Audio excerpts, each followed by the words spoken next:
ہمارے معاشرے میں نکاح کی جب بھی بات ہوتی ہے وہیں اس سے جڑے دو اہم جز جہیز اور حق مہر پر لازمی گفتگو ہوتی ہے۔ آج ہم جن بڑی برائیوں میں مبتلا ہیں ان میں سے ایک جہیز بھی شامل ہے۔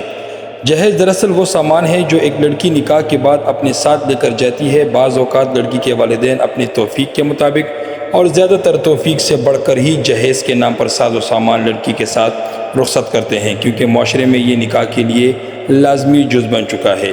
آئیے اب اسلامی تعلیمات یعنی قرآن و سنت کی طرف۔ ہمارا دین اسلام ہمیں اس بارے میں کیا رہنمائی فراہم کرتا ہے؟ سنت رسول صلی اللہ علیہ وسلم اس بارے میں کیا ہے؟ رسول اللہ صلی اللہ علیہ وسلم نے اپنی 4 بیٹیوں حضرت زینب رضی اللہ تعالیٰ عنہ، حضرت رقیہ رضی اللہ تعالیٰ عنہ، حضرت ام کلثوم رضی اللہ تعالیٰ عنہ اور حضرت فاطمہ الزہرا کے نکاح خود کیے ہیں۔ حضرت زینب کو حضرت خدیجہ رضی اللہ تعالیٰ عنہ نے ایک ہار گفٹ کیا تھا، باقی حضرت رقیہ اور ام کلثوم بنا جہیز کے ہی رخصت ہوئیں۔ آپ صلی اللہ علیہ وسلم کی سب سے چھوٹی بیٹی حضرت فاطمہ الزہرا کے نکاح کے موقع پر رسول اللہ صلی اللہ علیہ وسلم سے واضح احکامات ملتے ہیں۔ حضرت فاطمہ رضی اللہ تعالیٰ عنہ رسول اللہ صلی اللہ علیہ وسلم کی سب سے چھوٹی اور لاڈلی بیٹی کا نکاح حضرت علی رضی اللہ سے طے پایا تھا۔ رسول اللہ صلی اللہ علیہ وسلم نے حضرت علی رضی اللہ تعالیٰ عنہ سے پوچھا کہ تمہارے پاس فاطمہ کو جہیز میں دینے کے لیے کیا ہے؟ جس پر حضرت علی رضی اللہ تعالیٰ عنہ نے فرمایا میرے پاس اس وقت سوائے اس ڈال کے اور کچھ نہیں۔ رسول اللہ صلی اللہ علیہ وسلم نے ان کو فروخت کرنے کا حکم دیا، جس سے حضرت علی رضی اللہ عنہ چادر، مشکیزات، تکیہ اور آٹا پیسنے کی ایک چکی خریدی۔ یہ وہ بنیادی سامان زندگی ہے جو ہر گھر میں لازمی ہوتا ہے۔ چونکہ حضرت علی رضی اللہ عنہ فقر کی زندگی گزارتے تھے اور ان کے پاس کوئی سامان نہیں تھا، اس لیے انہیں حضرت فاطمہ رضی اللہ عنہ کی یہ سامان خریدنا پڑا اور لازمی بھی تھا۔ آپ صلی اللہ علیہ وسلم کے اصحاب رضی اللہ عنہ کی بھی یہی سنت رہی کہ بغیر جہیز کے ہی وہ نکاح کراتے یا خود نکاح کرتے، سوائے ایک آدھ گفٹ کے جو اپنی بچی کو دینا چاہے۔ تو سنت رسول صلی اللہ علیہ وسلم اور سنت صحابہ رضی اللہ عنہ سے یہی بات سامنے آئی ہے کہ جہیز کے نام پر کوئی بھی چیز لڑکی کے ساتھ رخصت نہیں کی جاتی اور نہ ہی نکاح کے لیے یہ جز ہے۔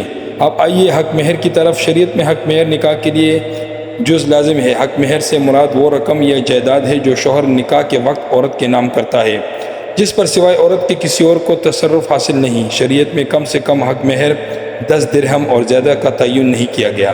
شریعت میں مہر فاطمہ کا ذکر بھی ملتا ہے۔ یہ وہ مہر ہے جسے رسول اللہ صلی اللہ علیہ وسلم نے اپنی بیٹی فاطمہ رضی اللہ عنہ اور بعض ازواج کے لیے مقرر فرمایا تھا، جس کی مقدار 500 درہم بنتی ہے، لیکن صاحب استطاعت مرد اپنی استطاعت کے مطابق زیادہ مہر دینے کا اختیار بھی رکھتا ہے، کیونکہ یہ سہولت بھی ہمیں شریعت سے ملتی ہے کہ زیادہ مہر رکھنے میں کوئی بندش نہیں۔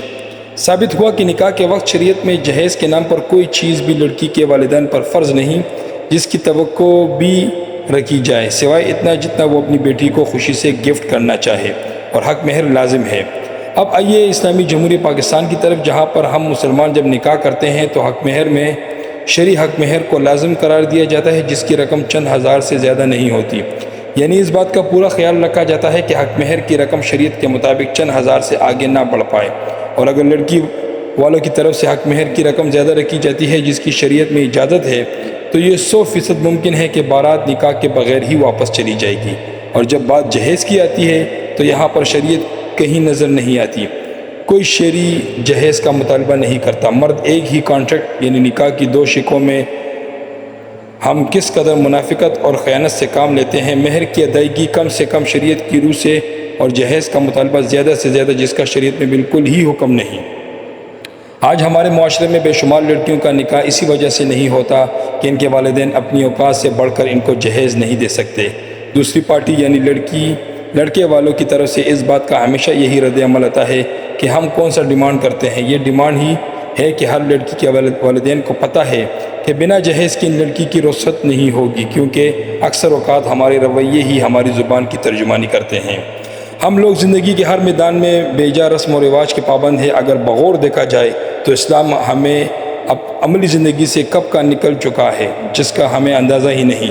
اگر اسلام ہے تو صرف عقائد کی حد تک، عملی زندگی میں نہیں۔ اگر کوئی بھی عملی زندگی میں اسلام یعنی شریعت کو لانے کے لیے کچھ نہیں کر رہا، صرف دین بتاتا ہی علماء کی ذمہ داری نہیں، دین پر عمل کر کے بھی دکھانا لازمی ہے۔ اور یہی تعلیم تو ہمیں رسول اللہ صلی اللہ علیہ وسلم کی پوری حیات مبارکہ سے ملتی ہے۔ انہوں نے صرف دین بنایا نہیں بلکہ اس پر مکمل عمل کر کے دکھایا، اور شریعت یعنی قرآن و سنت کا تقاضا بھی یہی ہے کہ عملی اسلام نافذ کیا جائے، زبانی اسلام نہیں۔